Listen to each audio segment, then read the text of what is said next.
We are currently in the 75th anniversary season of Formula One, and there have been 34 unique drivers to claim the title of world champion. With so many champions, people love to debate who they think the best are, so I put it upon myself to rank every single F1 champion, but not in the way that you'd think. I'm a firm believer that there's no definitive GOAT of F1, because every era holds different regulations, different cars, and different levels of competition, so it wouldn't be fair to rank them that way. But by comparing every driver on how dominant they were in their championship runs, we can draw a lot more similarities. Factoring in machinery, title rivals, and stats, this will give drivers with only one championship, like Nico Rosberg for example, a chance against those with multiple, like Lewis Hamilton. But multi-champions like Hamilton have the advantage of having multiple separate rankings on this list, meaning more of a chance to get that top spot. I will be going off both stats and considerations of context within the season, so purely having more wins isn't just going to be a deciding factor. Before we start, with 75 championships to go through, there are a large number of possibilities. This number to be exact. Considering different people value different stats more than others, it's almost impossible for you to completely agree with me, and that's completely fine. I'm not saying any of these drivers are bad by any means, just analyzing from an outside perspective. And also, the year I was born with starts with a 2, so I definitely haven't watched all these seasons, and a good amount of what I'm going off of comes from researching. Feel free to leave your opinions in the comments on what you would change about my list, and if you like videos like this, please be sure to subscribe. For the bottom spot on this list, I'm going to have to go with Phil Hill in 1961. Hill's main rival throughout the season was his teammate at Ferrari, Wolfgang von Trips. They were in a tight battle, but Von Trips tragically passed away during the penultimate race of the season, gifting Phil Hill the championship. Not necessarily bad on Phil Hill, but he only won by unfortunate circumstances, considering Von Trips was ahead in the championship prior to his passing. In the 74 spot, Keke Rosberg's championship in 1982 was nothing very special in one way or another. He won the championship in a Williams car that was pretty similar in performance to the rest of the field, but consistency is what got him into the top spot. The reason he's so low on the list is because his main title rival, Didier Pironi, had a career-ending injury with 5 races to go in the season, which allowed Rosberg to end the championship only 5 points above Pironi. Next up at 73 is Mike Hawthorne. He was against his main title rival, Sterling Moss, one of the best to never win a championship, and Hawthorne only got 1 win in the season, whereas Moss had 4. The reason that Hawthorne was able to get more points than Moss was due to a large amount of DNFs, with 5 in a 10-race season, and he won all but one of the races he did finish in. Although Hawthorne ended with the crown, he wasn't necessarily the most dominant driver of 1958. For 72, in 1964, John Surtees took the championship with Ferrari, but he didn't win it in the way that many would have wanted to. In the finale of the season, Jim Clark and Graham Hill looked in a much better position to win the championship than Surtees, but due to a fuel leak for Clark on the final lap, he dropped back to 5th, and Surtees' teammate let him by, allowing Surtees to win the championship. Also, F1 in 1964 followed a weird point system where only the best 6 results from a driver accounted to their total. If that wasn't the case and it went by a normal point system, he would have lost to Graham Hill. In 71, we have the first ever champion, from 1950, Nino Farina. The Alfa Romeo car in 1950 was the only one capable of winning, so it was a shootout between Farina, Fangio, and Fagioli. And going into the final race, Fangio was the one top on points. Fangio's car had a gearbox failure in the final race, and that gifted Farina the win, meaning he only won due to the unfortunate circumstances of his rival, rather than outright better driving. Next we have Jody Scheckter in 1970. He was responsible for being the last Ferrari champion for over 2 decades, but it wasn't exactly strong. Scheckter didn't have any main gifting of the championship like the past few, but there wasn't much special. His teammate Gilles Villeneuve often looked faster, but had the win or nothing mentality, meaning Scheckter's consistency landed in the championship in the end. Alright, quick intermission. This is me while editing the video, but YouTube added a new hype feature where you can swipe right on the comment section if you're on a mobile device, and you can click the hype button. This will help show my channel to a bunch of new people, and it'll help me grow as a channel, so it's much appreciated. Anyways, back to the video. Nico Rosberg's championship in 2016 is next, where he took down Lewis Hamilton in equal machinery. It definitely is quite the feat to beat Lewis Hamilton, but in general he didn't beat him too convincingly. Hamilton had both more wins and poles, showing he was faster throughout the season, but considering all the mechanical failures Hamilton had, that swung the championship in favor of Rosberg. It's hard to rate him too highly because of that. Also, the instant retirement after winning the championship does speak volumes on how Rosberg didn't think he could repeat the performance. Next up, we have the iconic Brawn GP win by Jenson Button. The main characteristic of this championship was the Brawn car and the advantage of the double diffuser at the start of the season. Button won 6 out of the 7 first races and didn't win for the rest of the year, once the other teams had caught up mechanically. From there on, it was just damage control and staying in the points lead, and that he did claiming the win, but it's not too commendable.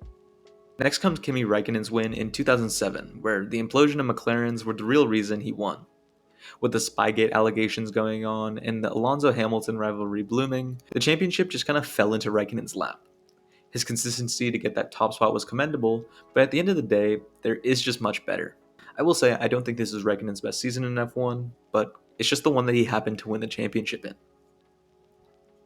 Graham Hill is next in 1962, where once again, a driver took the lead from the misfortunes of Jim Clark. Clark was dominant in a Lotus team that made the championship a real two-horse race against Hill's BRM, and Clark was faster throughout the season, winning more pole positions and typically looking faster. But the Lotus car that he drove was especially fragile and had an oil leak in the final race, giving the championship to Graham Hill at the end, on only being able to pick up the scraps being left by Lotus. Next up is Damon Hill's win in 1996, where he drove the Williams FW18, one of the most dominant cars we've ever seen. It was significantly faster than Michael Schumacher's Ferrari, and Hill only entered the final race 9 points ahead of his rookie teammate Jacques Villeneuve. He wasn't exactly making good use of such a dominant car. At the end of the day, he still won on merit, but he should have won by a considerably larger amount. Alan Jones' championship in 1980 suffers more from those around him than himself. The top dogs on the grid of Gilles Villeneuve and Jody Scheckter didn't perform very well this time around, and his main title rival was a young Nelson Piquet in a much slower Brabham. He won the championship with the race to go, but didn't really have significant competition to warrant putting him any higher. Denny Hulme was another to claim victory off of misfortune for Jim Clark. Clark was unstoppable in the Lotus car, but it was really unreliable. That meant his only rival was his teammate Jack Brabham, and he did outdrive him through consistency, but didn't necessarily dominate in one way or another. James Hunt's title in 1976 will always be immortalized by the movie Rush, but all the drama that made it movie-worthy are also the reasons why it ranks so low. Niki Lauda dominated the early part of the season and was on course for a back-to-back championship, but then Lauda had his crash at the Nürburgring and was sidelined for 2 races. By the time Lauda came back, his massive points lead he had built up was dwindling, and he was not fully recovered yet, so he had to withdraw from the final race. This meant Hunt won the title, but by circumstances instead of true superiority. 1981 was Nelson Piquet's first, and in my opinion, worst championship. His main rival was Williams driver Carlos Reutemann, who had internal issues at the team with his teammate Alan Jones, and a late season slump. Some rumors even suggest foul play, but that isn't necessarily certain. But regardless, a strong win by Piquet, but an overall chaotic way to win. In 1974, Emerson Fittipaldi took the title with 3 wins in what was most likely the most competitive F1 season yet. A tight 4-way battle between himself, Jody Scheckter, Niki Lauda, and Clay Regazzoni saw him come out on top. Fittipaldi won the championship in the final race, where Regazzoni finished 11th, and Fittipaldi positioned himself well to come out on top. Not bad by any means. Everyone knows the story of Lewis Hamilton's win in 2008. Everyone remembers the last lap pass on Timo Glock going slow to steal the championship from Felipe Massa, and Massa still thinks he won, but ultimately it was very lucky for Hamilton. You still have to give him credit for doing so well throughout the season to get into the fight, but it's not the most honorable way to top it all off. Mika Hakkinen won in 1999 and 1998, but 99 was significantly less impressive. Hakkinen had the fastest car on the grid with McLaren, but also made a couple of costly errors, like spinning and crashing in the lead in both Imola and Monza. Also, Michael Schumacher was sidelined for 6 races with a broken leg, eliminating him from the championship, so Hakkinen's rival at Ferrari was Eddie Irvine. Not bad, but also not Michael Schumacher. 1984 was a season where Niki Lauda won by the smallest margin in F1 history, half a point. Between him and Alain Prost and the McLaren, one of them was going to win regardless. The championship was masterful by Lauda, always being consistent and smart on strategy, but the reason it ranks low is because his teammate Alain Prost outperformed him regularly. Prost had 7 wins to Lauda's 5, and that half point came from a shortened rain race in Monaco, where if full points were handed out, Prost would have won the championship. Jochen Rindt in 1970 became the first ever posthumous F1 champion after he tragically passed away at the Italian Grand Prix. Not a weak championship at all in terms of circumstances, just not overly dominated, as Jackie Ickx was close in points, and not truly a memorable F1 season. Mario Andretti is brought up now in F1 because of Andretti Cadillac, but as a champion in 1978, he was driving the dominant Lotus 79. Him and his teammate Ronnie Peterson were at Lotus together and had a friendly rivalry. Car development leaned in Andretti's driving, but Peterson kept up well until tragedy late in the season, where Peterson unfortunately passed away after a crash at Monza, and Andretti clinched the title as a result. He won the title, but it truly felt hollow. Jacques Villeneuve won in 1997 with the Williams team, with another dominant, Adrian Newey designed Williams car. Villeneuve was not as flawed as Damon Hill in his championship, but still should have been beating Michael Schumacher more convincingly due to the car gap. They went into the final race with everything to play for, and Michael Schumacher turned into Villeneuve, getting disqualified for the whole season. Not the way to end the season, and it left quite the stain on Villeneuve's championship. Jack Brabham won his least impressive title in my mind in 1959. He was the first to win in a mid-engine car. Nothing bad happened in this season, and it was a season where Brabham did not have the most wins and won on consistency, but it was very commendable. 2010 was the first of Vettel's championships, and it came right down to the line. A five-way championship battle, all coming down to the last race, where Vettel won as a result of Fernando Alonso getting stuck behind Vitaly Petrov. Not a bad championship by any means, but we are getting to the point in the list where everything is pretty high caliber wins. Michael Schumacher won the championship in 1994 with Benetton and demonstrated a masterclass against the much more developed Williams of Damon Hill. Schumacher proved everyone wrong, but there were some issues. Schumacher was disqualified from 2 wins, and the team was alleged of cheating, but it was never declared to be fully true, so I'm not going to count that. Also, Schumacher crashed into Hill in the final race to win the championship, which was controversial to many and left a sour taste to an against all odds story. The first championship in the top 50 is 2024 Max Verstappen. Due to recency bias, some people might rate this higher, but to me, it's not close to Verstappen's other wins. He still dominated the field and didn't really have a title until a late Lando Norris charge, but that was never really close. The start of the season dominance did start to decline when the Red Bull car made it difficult to exercise the dominance that Max had in the past, and although it was dominant, it just wasn't as good as some of his other performances.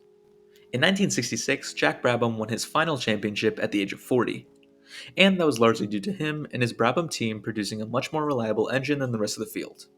It wasn't the most powerful as it was a V8, but it consistently got across the line compared to the other teams using V12s. He won 4 races in a row during the season and showed a lot of skill. The next entry is also another Brabham win, this time in 1960, where he won dominantly and caused a whole shift in F1 machinery. He won so much in the mid-engine Cooper that almost every other team switched to mid-engines for the next season. Once again, the only main argument is that his car was much more reliable than the others, but he was still fast and consistent on his own. 47 comes from the final championship on this list from a driver with the last name Hill, and that's Graham Hill in 1968. This win by Hill was not only good by him, but it was a light in an otherwise dark season. Both of his Lotus teammates Jim Clark and Mike Spence passed away during the season, and Hill was the last remaining Lotus driver. The championship came down to the last race where Hill beat Jackie Stewart to the crown, but the consistency of Graham Hill with all the stuff happening around him was impressive. Alain Prost comes in with his 1993 championship, where he was driving the once again dominant Williams car. He outdid his future champion teammate Damon Hill, and he was a master at setting up the car well and managing it to his liking. For his final year in F1, it was a proper send-off to one of the greats of the sport. The only real argument to it was his main rival Senna was in a much less developed McLaren, but Prost's driving style and consistency took him a lot farther, regardless of the competition. Juan Manuel Fangio won in 1956, driving 2 different cars. After Mercedes withdrew from F1, Fangio had a mid-season move to Ferrari, and the car was much different to the Mercedes. Fangio adapted and won 3 races with the Ferrari, and his adaptability and speed were incredibly good. It was a good way to cap off a chaotic season with a stellar championship. Nelson Piquet won in 1987, where he beat out his Williams teammate Nigel Mansell. Mansell was a lot faster week to week, but Piquet bided his time and relied more on points and settling for second than making risky plays like Mansell, and it paid off. Piquet won over Mansell due to Mansell being prone to making mistakes and positioning himself to capitalize off his errors. a strong performance, and a very precise approach. In 1973, Jackie Stewart capped off his final season in F1 in style, finishing as the champion over Emerson Fittipaldi. Stewart won 5 races throughout the season and maximized every weekend, scoring as many points as possible when a win wasn't attainable. Fittipaldi was at the height of his career, and Stewart toppled that and was the only driver to win 3 championships at the time other than Fangio. One of Schumacher's more scrappy years, and the one I truly think was Raikkonen's best year, was 2003. A close battle between Raikkonen, Schumacher, and Juan Pablo Montoya saw a 3-team battle that was rare amongst Ferrari dominance. Schumacher took it to the final race in Japan and did end up winning it, but in a pressure filled season, it really did provide thrill, and more importantly, composure from Schumacher to beat new challengers. In 1983, Nelson Piquet won again, and this was his strongest campaign in my opinion. He was driving for Brabham, and in natural Brabham fashion, they were not faster than the opposition, but they were more reliable. Piquet was able to inch out the faster Renault of Alain Prost and ended with 3 race wins, a championship defined by intelligence rather than raw speed. Juan Manuel Fangio took his 3rd championship in 1955 in a Mercedes car only contested by Stirling Moss. Fangio won 4 of the 6 races he entered and dominated the season with no real competition going up against him. Solid performance leading the championship from the very start to the very end. 2021 was a very controversial year in terms of the outcome, and in order to not piss people off, I won't be weighing my opinion in. Regardless of who won, Verstappen did something that no other driver had been able to do in the past, and that's truly bring the fight to Mercedes. Lots of errors throughout the year, but it's expected for such a tight battle, and the fact that anyone was able to get close to Mercedes was enough to rank it highly. Emerson Fittipaldi's win in 1972 was groundbreaking at the time. He was the first driver since 1960 to seal a championship before the final race, and he dominated the standings with 5 wins. He drove a finicky Lotus car but mastered it and became the youngest F1 champion at the time, at just 25 years old, and he held that record for over 30 years. In 2017, Lewis Hamilton was challenged by Ferrari and Sebastian Vettel, but in typical fashion, he stood strong and took the win. While still strongest, Mercedes' car did not have the same gap to the others that it had in the years prior, and Hamilton had to work much harder to win and stay on top. But he did just that. Minimizing mistakes, winning 9 races, and ending on the podium in 13 occurrences, his consistency at the top was too much and overwhelmed Vettel, who made quite a few late season errors. 2019, Lewis Hamilton was also a beast. He outperformed Valtteri Bottas and only had occasional competition from Charles Leclerc and Max Verstappen on a few weekends, and he went on to clinch the title with 2 races to go. With 11 race wins, and those wins coming in many conditions, he was at the helm of the dominant Mercedes W10, and although it was very strong, that doesn't diminish Hamilton's power. Ayrton Senna's championship in 1990 is one of the most controversial. 10 poles from Senna and 6 wins brought the fight to his former teammate Alain Prost. One of the closest and toughest battles to date, and both drivers had solidified themselves of being legendary regardless of the outcome. The controversy comes from the final race, where Senna won by intentionally crashing into Prost at turn 1, where Senna won the championship as he was higher on points. Next, we got 2 back-to-back Alain Prost entries from 1989 and 1985. In both instances, Prost adapted to the score point strategy and really started driving for the championship, and it paid off. In 89, he was against Senna and it went down to the wire with the controversial Japan ending, and in 85, he torched Michele Alboreto. Both were displays of Prost changing his mindset and really buckling down to win the championship.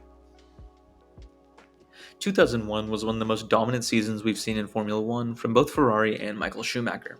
He took 9 wins and 11 pole positions in a 17-race season and won by the largest margin at the time, 58 points. Both Juan Pablo Montoya and Ralf Schumacher took wins as well, but Michael consistently showed them up in wheel-to-wheel combat and tied the record for most wins in a season at the time. The tight battle in 2012 between Sebastian Vettel and Fernando Alonso during the peak of both their powers was one of the best battles we've ever had. Vettel started out slow, but a mid-season charge with 4 wins in a row brought a comeback story to the championship. And the Red Bull car was not easy to drive. It was fast, but very meticulous, which made it more impressive to see the potential extracted. Vettel capped off a season-long comeback with a comeback in the closer with a crash on the first lap to the points in the end to seal the deal. 2020 was a shortened season due to COVID, but it was nothing short of a great performance by Lewis Hamilton. He won 11 of the 17 races and took 10 pole positions. He tied Schumacher's 7 world titles, making it even more special, and Mercedes W11 was one of the most dominant cars we've ever seen on the grid by a long shot. Hamilton continually beat Bottas and really didn't have anyone contesting him at all throughout the year. The first of Mika Häkkinen's championships was much more impressive than the second. He won a heads-up, season-long duel against Michael Schumacher and extracted the full potential out of the McLaren. 8 wins and 9 poles was more than anyone else, and enough to seal the championship against Michael Schumacher, who up to that point had looked unstoppable. Niki Lauda's win in 1977 was a real comeback story. After his tragic crash at the Nürburgring, he came back and took the title the next year. It went down to the wire, and Lauda only had 3 wins, but he was on the podium 10 times, showing his consistency. Also, Lauda's victory was not a product of the car, and the Lotus of Andretti was a lot faster, but Lauda was able to drive to his strengths and stay ahead throughout the season. Senna won again in 1991, but this time his rival was Nigel Mansell. For much of the season, Mansell's Williams was much faster and more developed than the McLaren, so Senna opted for a strategic approach to capitalize off Mansell's mistakes and the unreliability of the Williams, and was able to create a huge points lead. Despite the speed gap, Senna was able to consistently outmaneuver Mansell and hold onto the gap and limit points leaked, sealing the win. 1986 was another Prost win. In another 3-way battle for the title with Mansell and Piquet, Prost was neither more experienced nor faster than the other drivers, but he prioritized consistency and won 4 races, and got on the podium 11 times. He drove a flawless final race to seal the championship, and his 2 rivals had tire issues in the closer anyways, so he did really do enough. Sir Jackie Stewart drove the Matra MS-80 to a stellar championship in 1969 and was in a league of his own. The car was perfectly modeled to his driving style, and he won 6 of the first 8 races and clinched the title with 3 races to go. An all-out dominant season, and nothing less. In the early days of F1, specifically 1952, Alberto Ascari and Ferrari ran the league. He won 5 races and secured the trophy with 2 races to go in a season with only 8 Grand Prix. He had such a large points gap for so little points being awarded, and he was untouchable by any other driver or team. Once again in 1971, Jackie Stewart was in a realm of his own. He won 6 of the first 9 races and once again sealed the deal with 3 races to go. Really ahead of his time, it seems. The Tyrrell 003 was perfectly suited to him, and he quickly disposed of any competition with Ferrari, making it his year once again. The final one of Lauda's wins on this list came in 1975. Another feat of consistency, finishing on the podium in all but 2 races, and 4 wins meant no one could keep up with Lauda in the points department. His ability to scavenge for every point meant one-off weekends for his rival put them out of contention. An utter masterclass. Once again, we have a Lewis Hamilton entry with 2015. The Mercedes was in a realm of its own, and Hamilton extracted everything out of it to win 10 of the 19 races and secure 11 pole positions, outqualifying his teammate Nico Rosberg significantly. The car was once again dominant and didn't really have competition, but Hamilton's ability to crush Nico Rosberg showed that the car wasn't the only thing that was dominant. In 2005, Fernando Alonso did the unthinkable and dethroned the 7-time world champion, Michael Schumacher. The changing of the guards came through both consistent points and an aggressive driving style, making everyone on the track dread approaching him. His main strength was wheel-to-wheel racing, outdoing the Ferraris and the McLarens time and time again. Going back to another Benetton win for Schumacher in 1996, we see one of his best. 9 wins in 17 appearances, and winning with 2 to go meant the opposition of Damon Hill was futile. It was the statement to the world that Michael Schumacher was the real deal, and it proved that he could win without controversy. The year that not only proved so much for Schumacher, but also helped him make the jump to Ferrari. 2022 saw some competition from Charles Leclerc at the start of the season for Max Verstappen, but after Ferrari kept doing Ferrari things, Verstappen took things into his own hands. He won a record-breaking 15 of 22 races, something no other driver had done up to that point. The new regulations were no problem for him as the RB18 was flawless and superior to the rest of the field, but the adaptability and the sudden poise Verstappen gained put him in the elite category. 2014 was the first season we saw Lewis Hamilton take over with Mercedes, and his decision to move there really did start to pay off.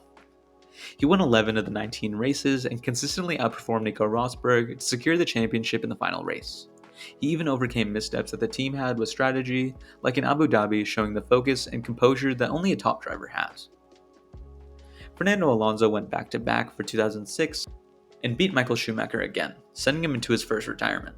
The intelligence and strategy behind Alonso's moves was where the difference was made, and the performance of the Renault's car was very similar to that of the Ferrari. Just an incredible showing, and once again, against one of the best to ever do it. 2018 was a fierce, down-to-the-wire battle between Lewis Hamilton and Sebastian Vettel, but Hamilton came out on top. The gap to the Ferrari was much less than ever, and Hamilton had to disprove all of the car carrying him allegations. Once again, he won 11 races out of 18, and he minimized every single error, meaning once he got going, Vettel was never able to catch up after making a mistake. Nigel Mansell is the highest placing one-time champion on this list, in 1992 when he won 9 of the 16 races and got a staggering 14 pole positions. After coming close to a championship on 3 previous occasions, he finally did it, to cap off his career and show relentless perseverance. The Williams car was incredible, and Mansell had never looked back. Utter dominance.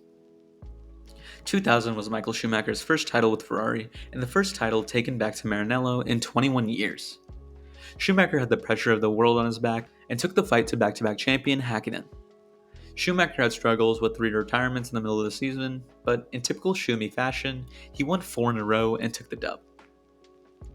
In 2011, Sebastian Vettel and Red Bull were in a league of their own. The RB7 was a highly dominant car, and Vettel was able to take 11 race wins and 15 pole positions, a record at the time. His speed and consistent wins let him clinch the title with 4 races to go, and similar to every other Red Bull car, it wasn't easy to drive, but Vettel proved time and time again why he was the best in the sport. He outperformed others wheel to wheel and never wavered from the top. 2004 was the final Michael Schumacher championship, and it definitely was dominant for sure. 13 wins in 18 races was a record that stood for 2 decades until Max Verstappen. The Ferrari car was quick and reliable, and that's all Schumacher needed to extract every last bit of pace out of it to win.